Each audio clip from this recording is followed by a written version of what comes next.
Wisik-wisik for today's video dahil winter hindi tayo naliligo sa umaga kaya gabi pa lang ay naliligo na ako dahil hirap na hirap akong gumising talaga pagka umaga, pagka winter. Time kasi ako sa gabi mag-blower ng aking buhok after ko mag-shower kaya sa umaga wala na akong time kaya hindi ako naliligo. So masyadong malamig pagka sa umaga hindi mo i-blower yung buhok mo na papasok ka sa trabaho. Short, mikos-mikos pag winter. Buti na lang talaga tuwing gabi ako naliligo kasi kung hindi na-late na ako. Kasi yung alarm ko, ang pasok ko kasi 8:15. Yung alarm ko 6:30. 6:30 pinatay ko ulit. Tapos inaantay ko mag 7:30. 7:30 na ng umaga, hindi pa ako nagising. Past 7:30 na, 7:35 na yata. So dali-dali na lang ako naghilamos. Tapos bihis, toothbrush, larga agad.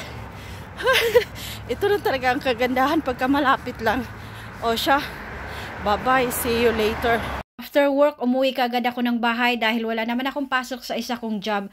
Kaya nag-lunch lang ako pagdating tapos gumawa ako ng unsack biscuits dahil para ito kay uncle nyo. Nabalance yung kanyang diet dahil wala naman siyang sweets na mga ino-order sa kanyang diet food. Kaya ginawan ko na lang siya ng cookies para perfect partner sa kanyang kape or tea tuwing darating siya galing sa trabaho dahil pagdating niya, kape yan kaagad. Itong cookies na ginagawa ko ay nabibili lang to sa grocery store so ready mix na siya tapos titimplahan mo lang siya ng syrup at saka ng butter. Binake ko lang siya ng 180 degrees, 15 to 20 minutes. So after ng 20 minutes, ito luto na siya. Sobrang amoy, sobrang sarap ng amoy niya. Cookies na cookies talaga. Tingnan 3:30 ng hapon si uncle nyo galing trabaho. Naamoy niya na kaagad yung cookies na niluto ko. Kaya naman tinimplahan ko na kaagad siya ng kape para partner. Perfect talaga sa afternoon snacks habang nanonood ng TV. Yun lang. Bye!